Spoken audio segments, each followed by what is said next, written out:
오늘 말씀은 창세기와 요한복음 이렇게 두 곳의 말씀으로 되어 있습니다. 그런데 하나의 테마로 보면 천지 창조입니다. 모세오경의 맨 앞권에 있는 이 창세기는 우리는 제네시스, 창조라는 말로 시작을 하지만 히브리어 성경에는 브레시트라는 부사로 시작합니다. In the beginning, 태초에.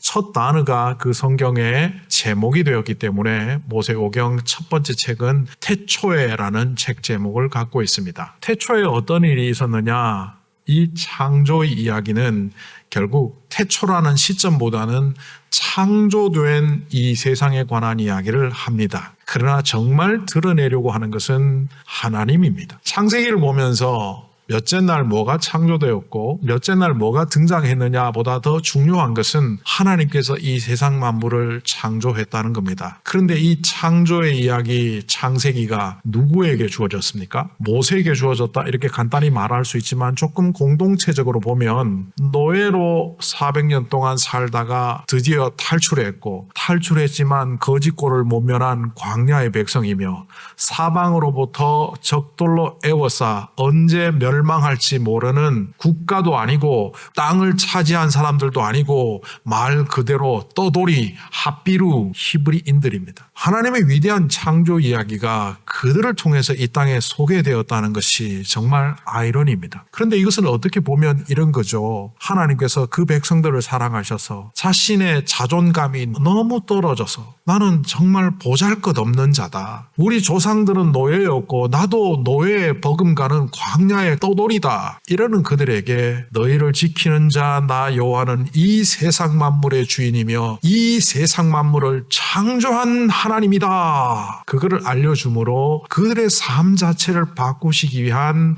하나님의 음성이었다는 것을 볼 때 이 모세오경의 맨 앞자리에 태초에 창세기가 있다는 것은 엄청난 의미를 갖고 있습니다. 또 다른 창조 이야기가 신약 성경에 기록되었는데 그것이 요한복음 1장입니다. 그런데 가만히 보면 오늘 이 시대에 같은 언어를 쓰고 같은 시간과 공간 속에서 영화 한 편을 보고 나오더라도 동일한 시대에 동일한 문화권에 있는 사람들도 그 영화를 보고 논평을 해보면 서로 다른 이야기를 하고 있다는 것을 우리가 알고 있는데 정확히 시간도 모르는 베레시트 태초에 일어나는 사건을 무려 1500년의 시차를 둔 기록자가 창조의 이야기를 하고 있다면 완전히 다른 이야기를 해야 할 것 같은데 오늘 말씀을 우리가 보면 다른 점보다는 동일한 점이 더 많음을 볼 수 있습니다.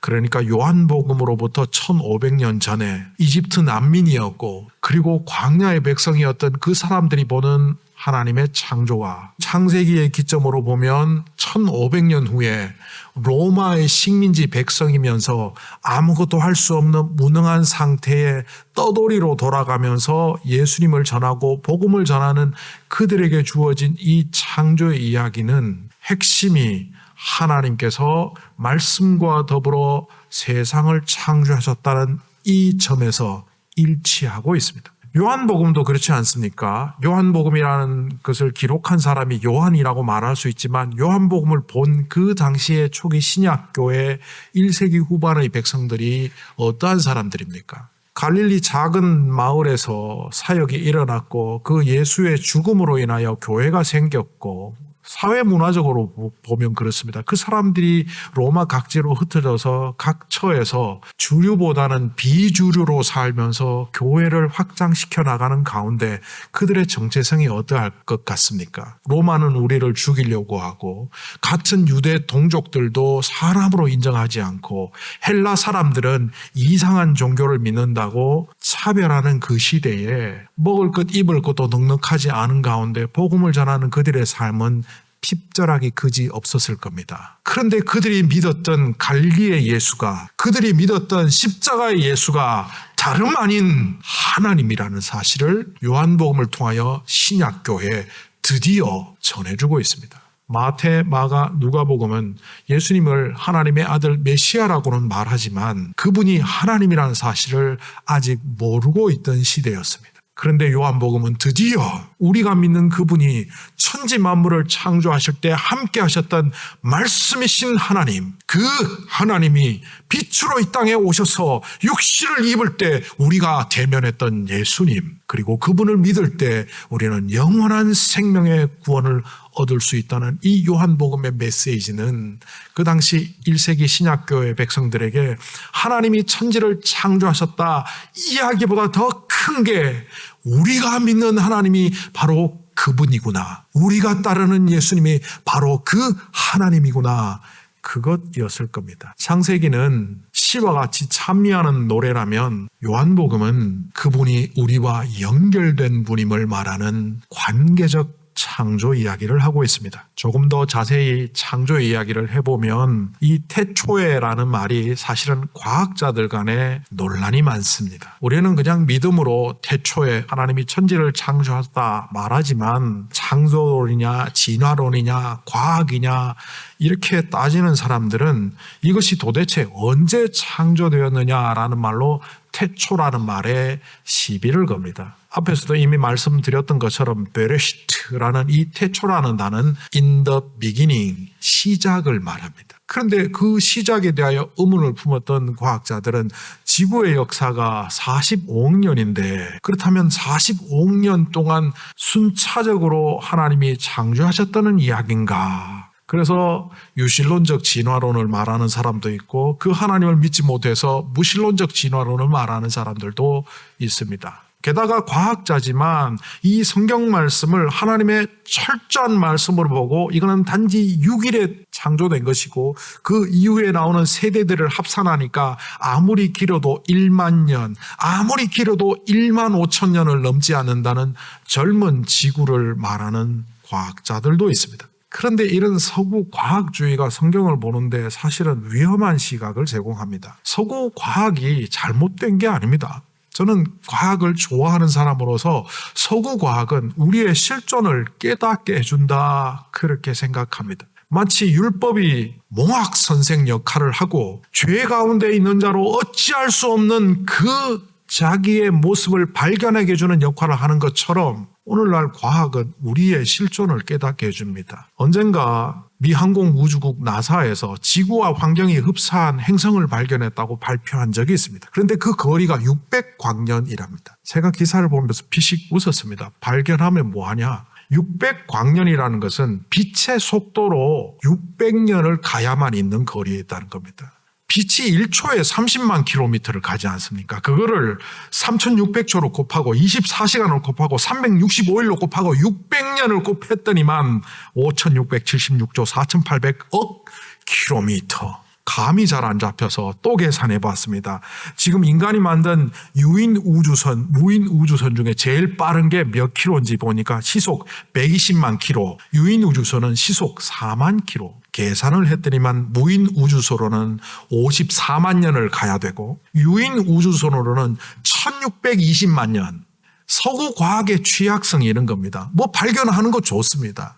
예상하는 것 좋습니다. 그런데 우리가 감당 안 되는 것들을 말합니다. 인류 진화론을 말하는 사람들 중에 생물이 발생할 가능성이 10의 22승분의 1이라고 합니다. 확률적으로. 이게 어떤 확률인가 하면 보잉사가 비행기 한 대를 만들 부품을 고스란히 경납고에 넣어놨습니다. 터네이도가 지나가서 그 경납고의 물건을 공중에 다 떠올렸고 그것이 내려오면서 착착착착착착 조립이 되더니만 자기 위치를 다 잡아가서 비행기 한 대가 터네이도에서 조립되는 확률이 10의 22승분의 1입니다. 숫자 노름이죠. 우리 아이에게 진화론에 대해서 학교에서 배웠냐 그랬더니만 공대가 좋은 학교를 나왔는데 그 학교에서는 그런 거 안 가르친다 합니다.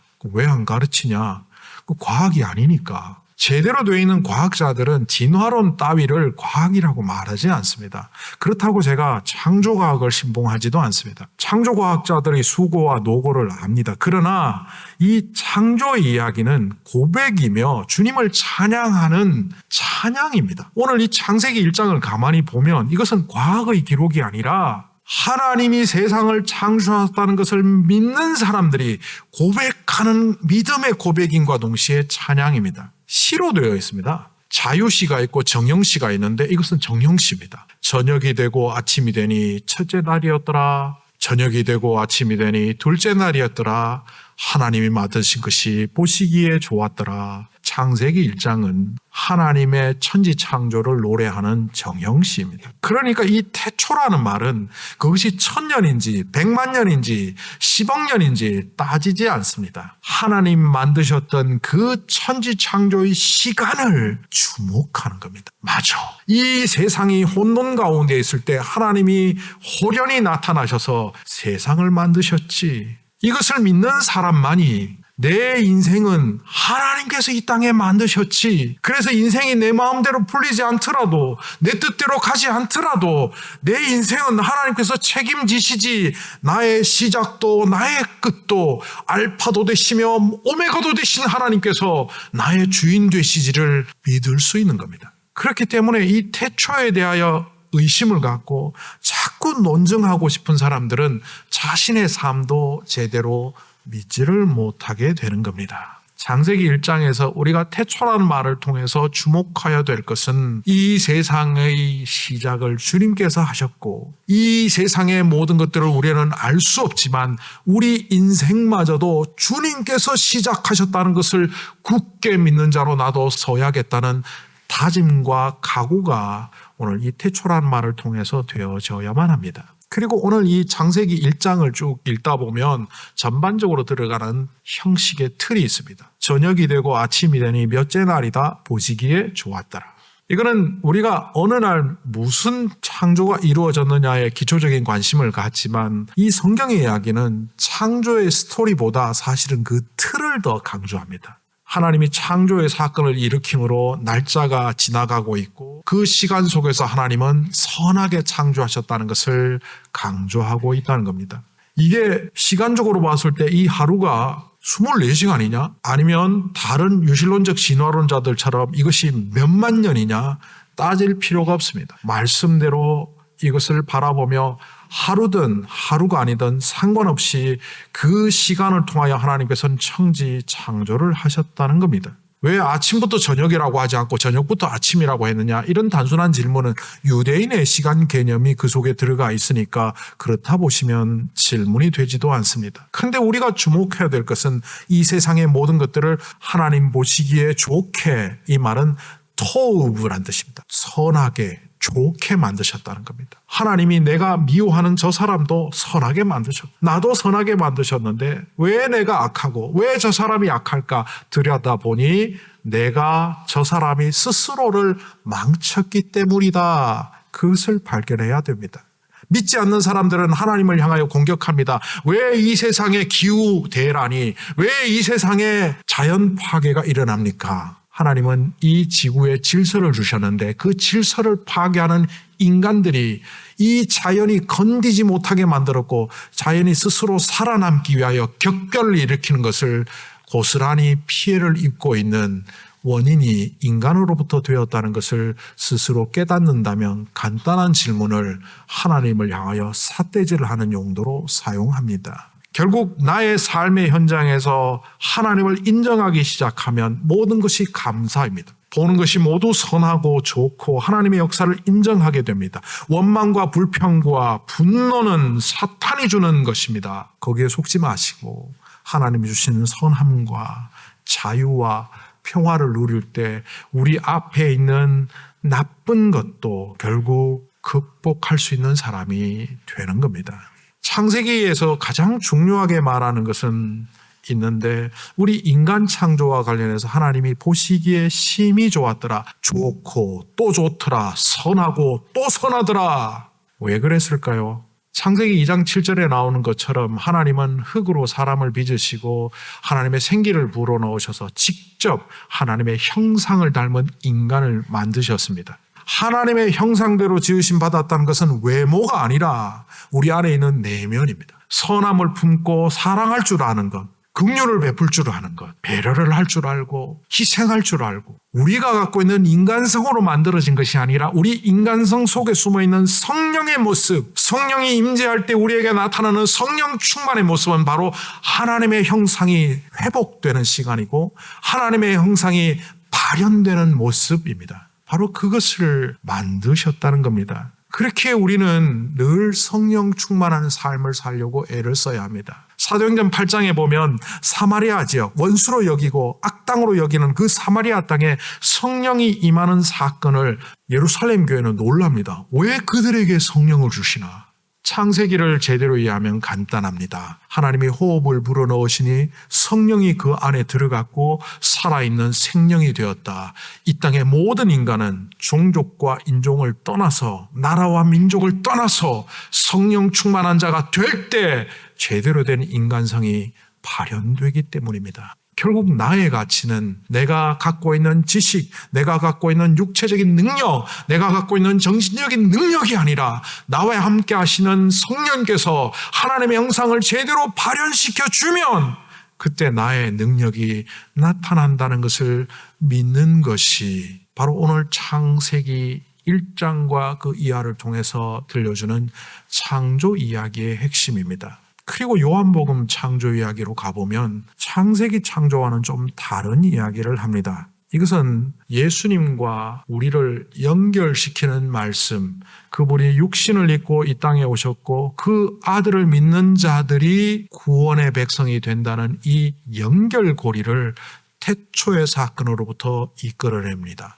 태초는 세상을 만드신 것이 아니라 사랑의 아버지 하나님께서 말씀으로 임재하셔서 세상을 만드시고 그 만드신 분이 이 땅에 오셔서 우리의 예수님이 되셨고 그분이 죽으심으로 우리의 구원의 역사를 만드셨고 그분이 보내신 성령님으로 말미암아 우리는 교회가 되었다. 그러니 우리는 태초로부터 택정함을 입은 백성들이다. 이 창조 이야기는 결국 연결을 말합니다. 사도 바울이 자신을 말할 때 나는 창세전부터 택정함을 입은 사람이라고 말합니다. 믿음이 없는 사람들 혹은 믿음이 있다가 믿음이 무너지는 사람들의 대부분은 내가 왜 이 땅에 태어났느냐입니다. 지난번에도 한번 소개했던 욥 같은 사람은 믿음이 있다가 무너지는 현장에서 그가 이런 말을 내뱉습니다. 엄마 뱃속에서 안 생겼으면 좋았을 것. 관계를 끊는 사람들이 자식인데도 불구하고 부모와의 관계를 끊으려고 하는 사람들이 이렇게 말합니다. 왜 날 낳았냐고. 그런데 사도 바울은 그의 서신에서 나는 창세전부터 택정함을 받은 자다라고 말합니다. 그리고 그가 사역하는 모든 교회들을 연결하기 시작합니다. 바울의 서신들에 보면 뒤에 꼭 한 장 정도 그리고 일부를 배려해서 인사를 하는 장면이 나옵니다. 로마서에는 무려 16장 전체를 할애해서 인사하게 합니다. 그가 세웠던 에베소 교회, 고린도 교회, 빌립보 교회, 데살로니가 교회, 서신을 썼던 그 모든 후반부에는 문안 인사를 합니다. 어떻게 보면 에베소 교회 지도자들을, 빌립보 교회 성도들을 왜 다른 교회 소개합니까? 로마에 있는 성도들을 왜 다른 데 소개하고 또 다른 데 있는 성도들을 로마 교회에 왜 소개합니까? 그가 자주 썼던 말, 문안하여 주십시오. 문안합니다. 인사한다는 이 말은 어원적으로 보면 연결입니다. 서로 모르는 사람을 세워놓고 인사를 시킬 때 두 사람이 연결되었으면 좋겠다는 것이 복선에 깔려있죠. 고린도 교회는 당시에 굉장히 크고 좋은 교회였고 로마 교회는 아주 작고 보잘것없는 한 가정교회 정도 되는 한 목장 정도 되는 작은 교회였다 볼 수 있습니다. 그런데 이 큰 교회와 작은 교회를 동등한 위치에 놓고 서로 연결을 합니다. 제가 과거에 교회를 같이 시작하고 개척했을 때 개척한 기쁨을 목사님들 모임 가서 간증을 했습니다. 우리 교회는 이런 참 하나님의 은혜가 있고 개척교회고 시작한 교회임에도 불구하고 이런 기쁨이 있습니다. 했더니만 어떤 분이 농담처럼 그렇게 말했습니다. 교회 시작한 지 안 됐을 때 안 좋은 교회가 어디 있습니까? 그러다가 금방 싸웁니다. 갈등 납니다. 그리고 건물 없는 교회는 쉽게 공중분해됩니다. 그분의 교회는 건물이 든든히 서 있었고 교인들도 훨씬 많았습니다. 그러니까 자기 교회와 내가 개척해서 시작한 그 작은 교회는 동등한 위치에 있지 않다는 그런 입장으로 계속 말을 했습니다. 사도 바울이 자주 썼던 문안합니다는 동등한 위치에서 서로를 연결하려고 하는 겁니다. 그런데 이 말의 더 깊은 뜻은 인정입니다. 너도 교회고 나도 교회고 너도 성도고 나도 성도고 건물이 있든 건물이 없든 큰 교회든 작은 교회든 우리는 주님의 몸된 교회로 모두 연결된 하나의 교회임을 알려주기 위함입니다. 교회 안에서 가끔 서로 인사하지 않는다. 나는 저 사람이 불편해서 같이 할 수 없다. 이런 말들이 들려옵니다. 이게 남이 하면요, 그게 쉽게 보입니다. 두 분이 왜 그렇게 사이가 안 좋게 지내시죠? 근데 당사자가 되면 이건 어쩔 수 없는 것 아니야 라고 말을 합니다. 자신이 관찰자 입장에 있을 때는 그 사람들에게 조언을 쉽게 하는데 자기가 그 입장이 되고 혹은 희생자였다고 생각할 때는 그 상황이 보이지 않습니다. 제가 예전에 큰 교회에서 부사역자 할 때 저를 그 교회 이제 부사역자로 하도록 처음 인터뷰했던 목사님이 있었습니다. 제가 아직 목사 안수를 받기 전에 그 목사님은 이미 안수를 받았고 또 담임 목사를 대신해서 저를 인터뷰하고는 그분이 좋은 결과로 담임 목사님한테 얘기함으로 제가 그 교회에서 전임 사역을 하게 되었습니다. 그때 들었던 말들은 저를 참 격려해 주는 말들이었습니다. 근데 사역을 같이 하고 보니 동등한 입장이 아니에요. 내가 너를 이 교회에 꽂았어. 뭐 이런 마인드가 좀 있더라고요. 저한테 뭐 지시하는 것이 조금 어떤 때는 힘들었어요. 그래도 했는데 어느 날 제가 청년부 사역을 하고 수련회를 교회에서 했는데 금요일 날 자정을 지나서 1시, 2시까지 모임을 하고 특별 기도회를 했는데 토요일 아침 5시인가 5시 반에 하는 새벽 기도회 그 목사님이 맡은 순서에 특송을 좀 해달라는 거예요. 제가 안 됩니다. 우리 아이들이 2시 넘어서 자면 5시 전에 깨서 가기가 힘듭니다. 못할 것 같습니다. 해도 말 안 듣는다 이러면서 선배가 말하면 들어야지. 그런데 그 선배가 나이는 저보다 어렸거든요. 근데도 불구하고 선배라고 막 그러면서 제가 단서를 붙였습니다. 최대한 깨워서 가겠지만 오지 않더라도 양해를 좀 해 주십시오. 그래서 결국 청년들이 못 일어났어요. 제가 막 깨웠는데도 못 갔어요. 그리고 그 사건 이후 그 목사님이 저를 왕따시켰습니다. 다른 목사님들한테도 얘기를 하고 뭐 이렇게 해서 목사님들 중에 제가 제일 말단이었기 때문에 한동안 왕따를 당해서 뭐 그게 이제 지나면서 극복은 됐지만 그리고 세월이 지나 그 교회에서 제가 최고 참이 되었습니다. 거기서는 선임이라고 하는데 참 게으르게 사역하는 목사님이 제 눈에 띄었어요. 같은 부목사지만 제가 그보다 선배였고 나이도 많고 또 선임 목사고 해서 사람을 좀 무시했습니다.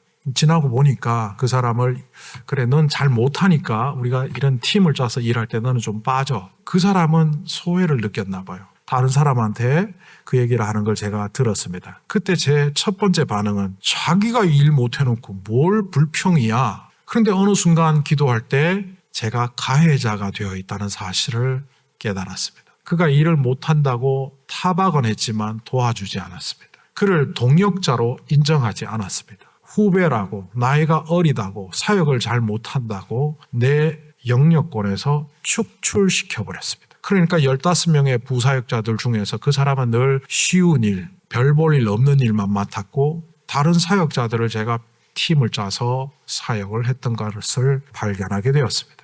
제가 그 목사님에게 사과를 했습니다. 부인하고 목사님을 불러놓고 부인이 되게 분개했다는 얘기를 듣고 사과를 하고 같이 식사하면서 용서를 빌었습니다. 지금도 한국 나가면 이 두 사람을 만납니다. 만약 내가 보지 못했다면 제가 당했던 그것을 고스란히 후배 목사한테 하면서도 당당했을 겁니다. 그리고 연결이 끊어지는데도 불구하고 그 연결이 끊어진 채 그냥 끈 떨어진 연처럼 공중을 날아다니면 되지 했을지도 모릅니다. 마태복음 16장 18절 19절에서 이렇게 말합니다. 나는 이 반석 위에다 내 교회를 세우겠다. 죽음의 문들이 그것을 이기지 못할 것이다.